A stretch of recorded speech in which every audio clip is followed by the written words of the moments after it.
like this summer you could come alive again.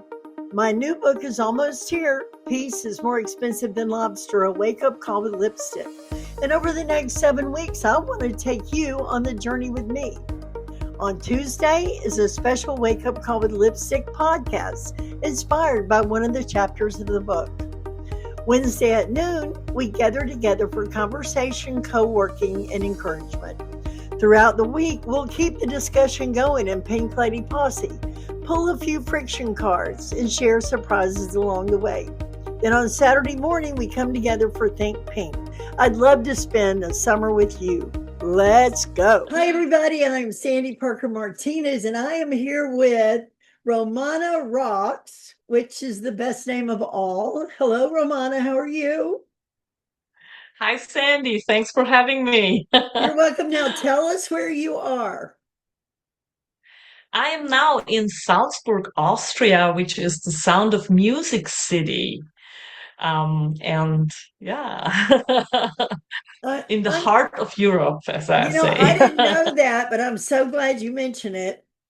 I was in a workshop one time and they asked us to locate our contribution, like who we are as a contribution, right? It's a really great question. So I go, I'm brave and I'm creative. Well, it made me think of that scene in my favorite music, favorite movie, The Sound of Music, where Julie Andrews has got that guitar and she goes, I have confidence in sunshine. I have confidence in rain. Besides what you see, I have confidence in me. And, I realize I'm creative and brave, but I don't always bring that to every area of my life. So the contribution I am to others, the contribution I am pretty naturally, I don't always employ for myself. Now, you are a writer, you're a writing teacher, you have writing courses and in different time zones. I love that. People around the world. Tell me what you see when you start working with someone about either writing a book or what do humans run into when they start to take action that matters? What do you see? Now, many people are afraid that they don't know the outcome, so they get scared. For example, writing a book, I sometimes ask people then, or not sometimes, always, Yeah. what do you expect at the end? You hold your own book in your hands. What do you expect then? Yeah, then I don't know. That's what most people say. And I say, okay, then you have to market it. And then they go like, no, oh my God.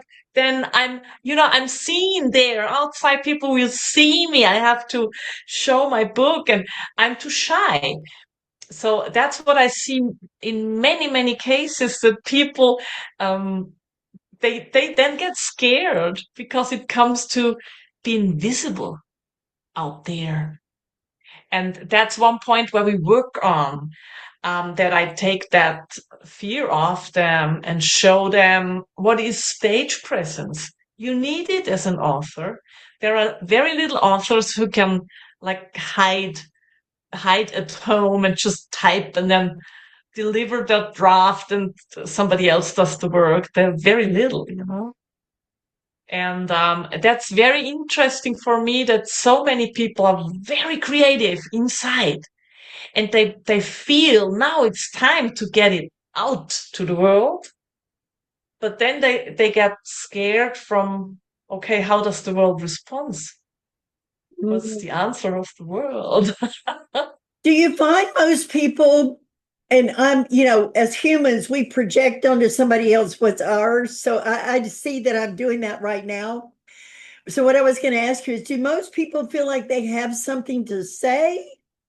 Or is it a creative outlet like fiction or storytelling? What do you see in terms of their purpose for writing? That's so different. So at the moment, I have a lot of students, and that's a mixture. Oh my God, I love it. There's, for example, a singer-songwriter who now wants to write his stories of a jukebox. That's what he calls it. What happens when you are the music player in the bar, what happens to you. He has loads of short stories. And then there's another lady. She's been writing poetry for over 30 years, and now we put her beloved poems together in a book, and she just said, I want to give this to my kids. It's mostly about them, from being pregnant till now they're grown up and have an own family. And I want to give it to them. So she just produced a little amount of books to give to friends and her kids. That's so lovely.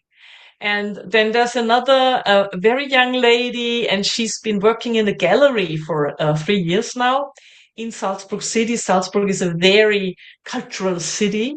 We have many art galleries here, and she has tons of stories about how people deal with art. And she said, I want to produce a novel with this content. It's her story, but we want to like build it to a novel. So these are very different approaches and very different ideas. And I had one student, she wrote a non-fictional book. She's an Amazon bestseller in Australia now. So like everything. And it's so, I really love it. If someone calls and says, I want to write a book, and then I ask that question. So the first question is, whom do you want to write it for?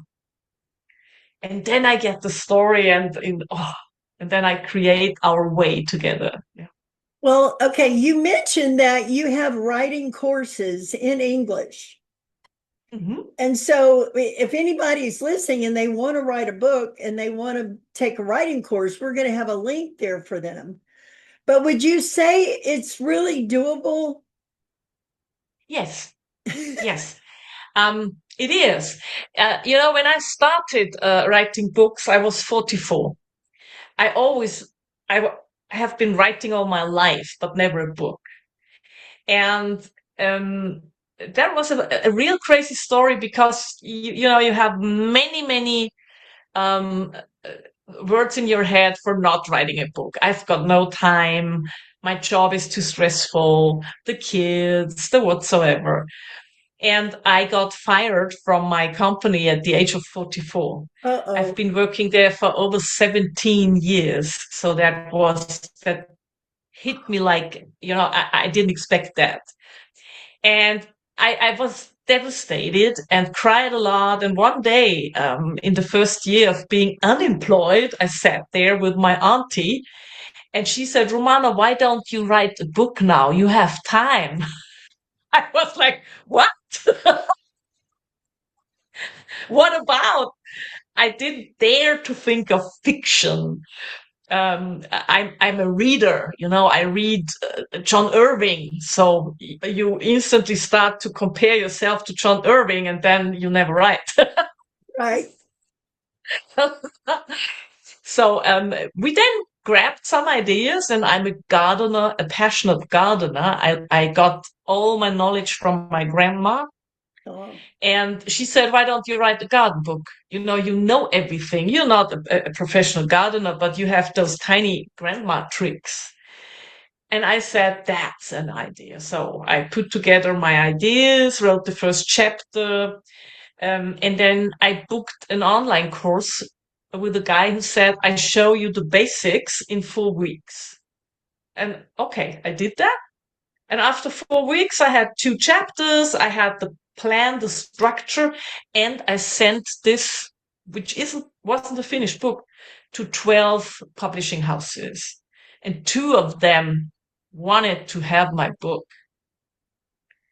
So this guy prepared us so well that we didn't have the problem to find a publisher, which is the hardest thing on writing. And I then got one publisher and published 4 books with them. They were all happy. I was all happy. That was great. It's And then awesome. it is awesome. And that's that story. And I know now if you want to do a non-fictional book with the content for example, art stuff or gardening, that's what I did. I take a year's time. I want to be finished within a year with all the photos. I take the photos myself and all the layout wishes I had. And so if you're doing nonfiction, if you're doing fiction, you write the novel, you don't need all that knowledge stuff and pictures and so. Right. I know that you can write the first draft in a month, but then you have to stick with it. Like go on holiday, take 4 weeks and write. And this is the first draft. A first draft means you like you do the structuring work in the first week, and your persons, your main characters work, and then you start writing, and you do not stop for 21 days. After that, we do the correction, see if there's the storyline is right. Did you stick to the storyline, or did your mind just run off with all your ideas? That can happen. But the first draft is possible in 4 weeks. I tell my students I have an 8 weeks course for that first draft. I always tell them in the first session, this is not a must. That's a can. You do not have to write it in this time, because I personally prefer to take a year per book. So from since that's the right word, 2015, I've written and published 11 books. Good One gracious, every girl. year, one every year, one every year. Well, I am just about to release my book that I thought would go much faster than it Yeah, has gone. And yeah. but I would sit down to write because it's about my life, but it's also an encouragement to women to live their life. And I would have these metaphors, these stories that were sort of the anchor points of the different chapters. And I would sit down to write it and I would just go, ugh. And then I thought, you know what I'm going to do on driving trips? I'm going to just turn on the recorder and tell the seat next to me, there's nobody sitting there, but just the story as if I were telling a friend. Mhm. Then I would get home, I would transcribe it, and it would be a lot of talking, right? And then I would like make it condensed to its most value. Then I had sort of the chapter framework. Then I started going back and sort of making it a little more, I don't want to say perfect, but making it a little bit more streamlined. And then I hired an editor who had opinions about my words. And so I really appreciated that because it was an objective viewpoint, but it was also grammar, it was also flow, it was also rhythm, it was also breath, like places where I needed more breath and it was going too fast. So I'm like, wow, this is a world. It's a whole new It world. is. Yeah. And then mine has beautiful images in it that support the concept. One of them is in my TEDx talk in November. I said, I felt like I'd gone backstage in a life I used to star in. And I have a beautiful image of a dressing room getting ready for like, a show or something. Mhm. And so I thought, okay, now what image, how do I want them to feel when they see this? Because then there's the words, and now there's how I want them to feel. So it's been a journey. And the talking to no one in the car was how I got off the stopped, off the on the going. It took something to get going. And it isn't because I was afraid of being visible. It was because I just buy into my own excuse that I don't know. Mhm. I just go, you know what? I don't know how to Yeah. do it. I'm not even going to start. Do you see that in your clients? That's when they take her class. Yeah, that's for example, we had in my 8 weeks group, we have now the very tricky topic, which I put on the end of the 8 weeks. Um, how do I find a publisher? Yeah, And what happens if I do not find one? Um, I know the situation over here in Europe is slightly different. So over here, if you really have a publisher, a real publisher, you never have to pay as an author. Never.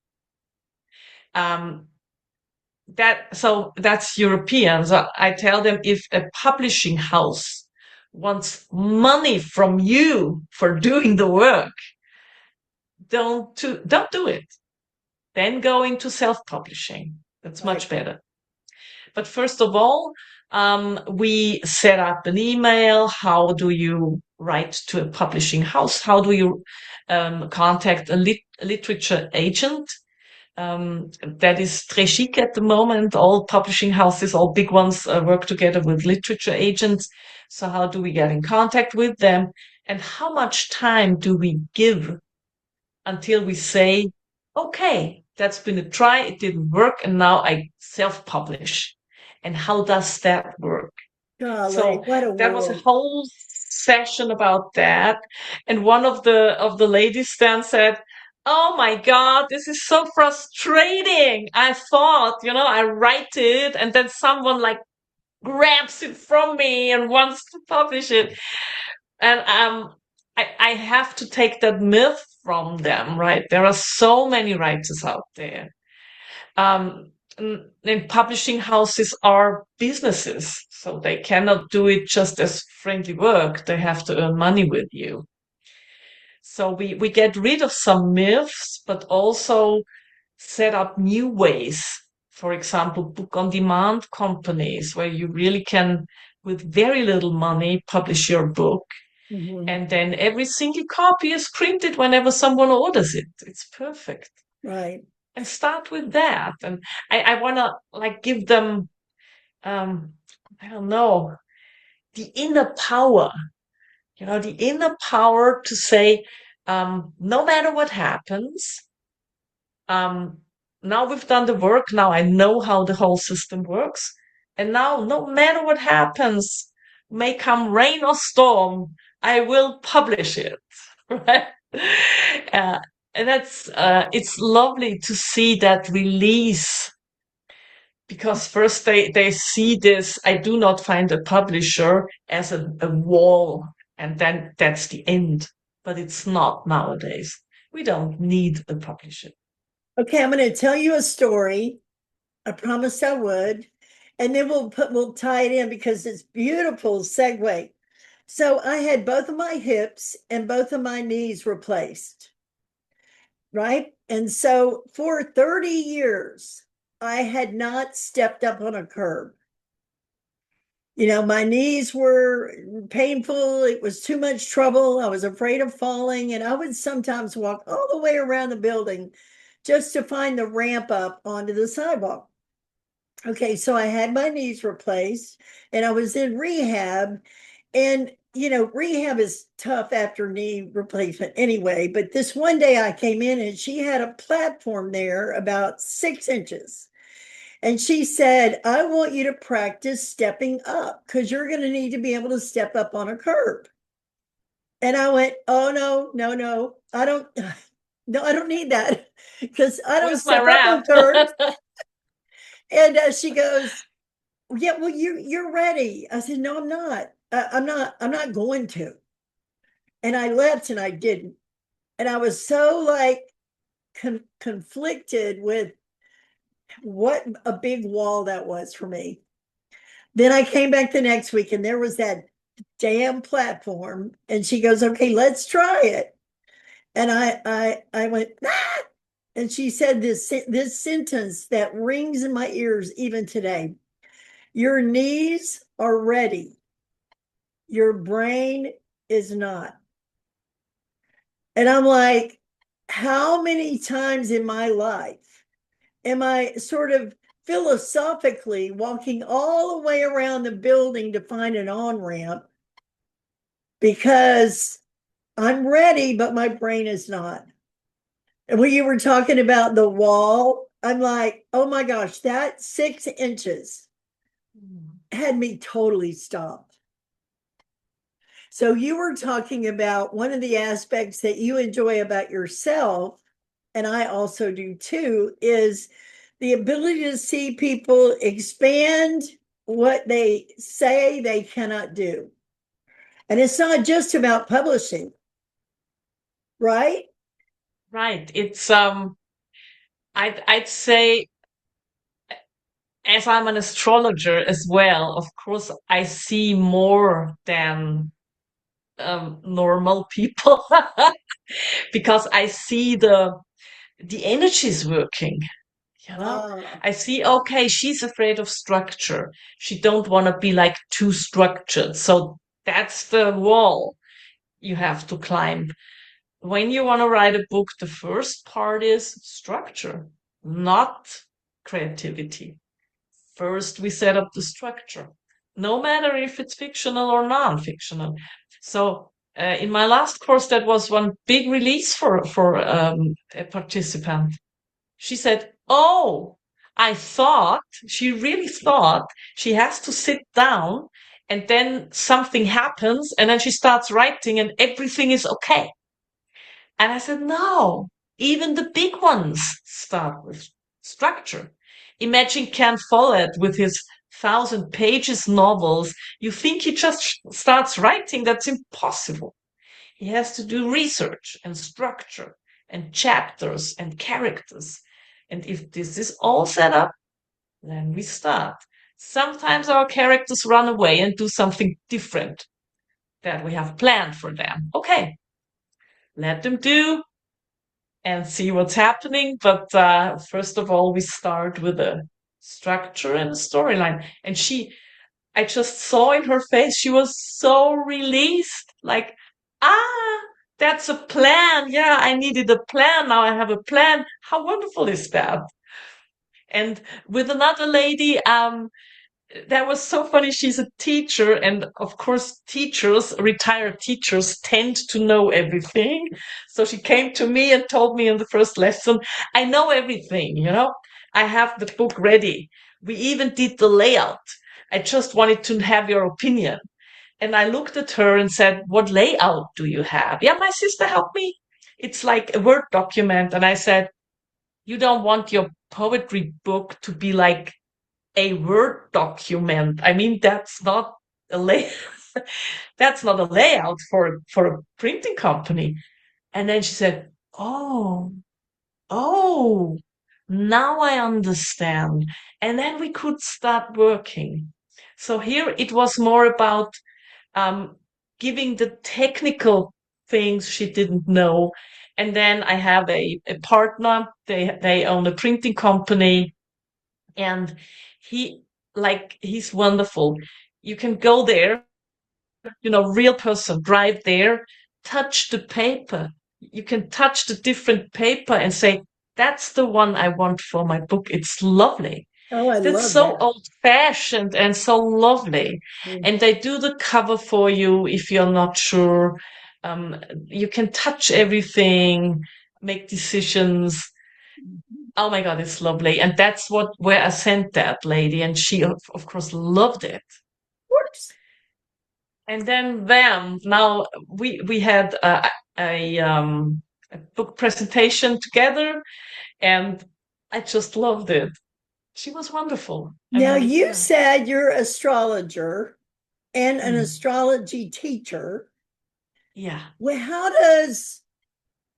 do they run parallel lines? Do they intersect with each other? Are you like a multi-dimensional diamond with all these facets? Like, how does writing, coaching, books, astrology, how does it all go together?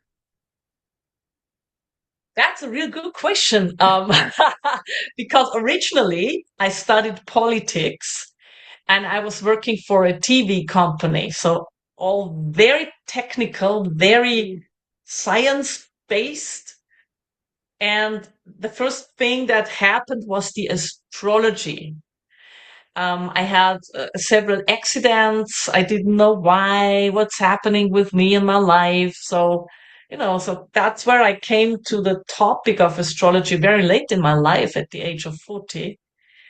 And then I was blown away from the first meeting I had with an astrology, and I wanted to learn that. I want to do that. So I think it's mostly because I'm so passionate about things that there is something I like. I want to really know how to do it. That was astrology. The next was the book writing. Then after 8 books, many people asked me, how do you do that? And I said, yeah, let me show you. And then I thought, okay, why don't I teach it? I know it. I've tried every way of publishing a book. And so one thing came to the other. Mhm. And as after I lost my job, I got self-employed. So I have my own business for 12 years now. And then it's possible to do something like that. Of course. There are days where it's getting a little bit exhausting when you have like 2 writing courses during daytime and then another late time course till 10 p.m. But I love it so much. It brings more energy than it takes. And that's the secret, I think. So the name of my book is Peace is More Expensive Than Lobster. See what's getting in the way. And what I teach is my framework about friction, which is there are things out there that can be complicated. There are things in here that those are called curbs, ironically, right? And then inside are wobbles. And that's where something happens, but you make it mean something about you. Mhm. It's really not about you, but you find a way to make it about you, right? And then there's grinders, and grinders are the small things that seem insignificant at the moment, but repeated over a while become a drag, right? So I use the example, let's say I don't tell my husband what I think about something today. Then tomorrow he asks me and I just go along and then I go along, go on. And then months down the road, I would say, this isn't true, by the way, but it could easily be true. He doesn't care what I think. Well, it's over time a pattern has become a grind or a drag. And that's why the use of friction, because in mechanical things, it's really a science. And there are ways that mechanical engineers soothe the friction, oil, right? Alignment, different things. So I've actually taken that framework and applied it to how we as human beings adapt. And then if Mhm. we can see the drag, we can return to our say, which you were talking about it a minute ago, where they find their own power, right? And I don't know in Austria if mothers say, because I said so. They When, do. yeah, when my mother said, because I said so, no one really thought to ask her had she thought it through, right? I mean, she knew her say. So in my world, until you see the friction or see the drag or see the truth of it, like I've been walking around buildings to avoid the curb, until you see it, you don't have access to it. I mean, you just don't have any power over it, just like the wall you were talking about. So peace is more expensive than lobster is coming out in 1st of September, and I'm really excited about it. Oh God. But Congratulations. thank you. But now, like you said, here comes the marketing, and I'm like, I've gone back and I will use this over and over with myself, but I don't know how. I don't know Okay. Mhm. how. That's sort of my big permission slip to not be responsible. Okay. You know what I So mean? you wanna know a marketing trick I tell all my Yeah, students? tell me. uh, you know where I sell most of my books? No. On presentations. And that's what I tell them when we come to the marketing part. Think global, act local. You can't imagine what that does. I have a little book where I put in cards from journalists, photographers, media people I meet. I'm in the newspapers, the local ones here, with every single book I published. They want to go there because local radio, local newspaper, they don't know what to write about. To be honest, right? They don't write about world politics if it's a small paper in a local area. So they are happy if you invite them to your book presentation. And what I tell my students is go to your favorite library where you get your books from, to your favorite bookstore, maybe an owner-run bookstore. That's how we call them. If it's not a large company having all of Right. those bookstores, Mhm. and tell them about your book and ask them, what if I come here? We do like flyers and stuff together. People will come to your shop. I sell the books. You get new people. Is that a deal for you? And I did book presentations everywhere. I did them in a garage with mechanics, right? They loved it. I did them at arts craft centers, libraries, in the secondhand store where you can buy clothes. I do them everywhere. Next one will be in a church. I did them in a museum. Go there, ask people. Many of them are really happy if there is some highlight. I did, for example, for a tiny museum, they always close during winter. We've got still snow and nobody wants to go Right. there in winter. So they needed an act for the opening Sunday in spring. And they asked me, would you present your book? And I said, of course.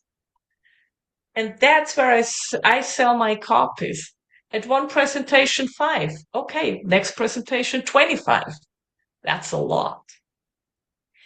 Thank you So, so much for that tip yeah, because it's so easy to overlook the obvious. yes, it Which is. isn't it that way in life anyway? It's so easy to overlook the obvious.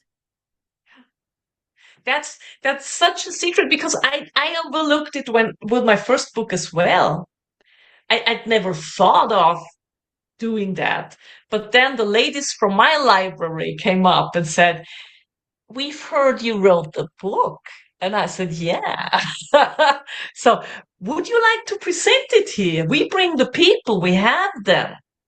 There were 50 people. That's a lot if it's your first book presentation. That's Like you wonderful. get wiggly woggly knees, but you do it.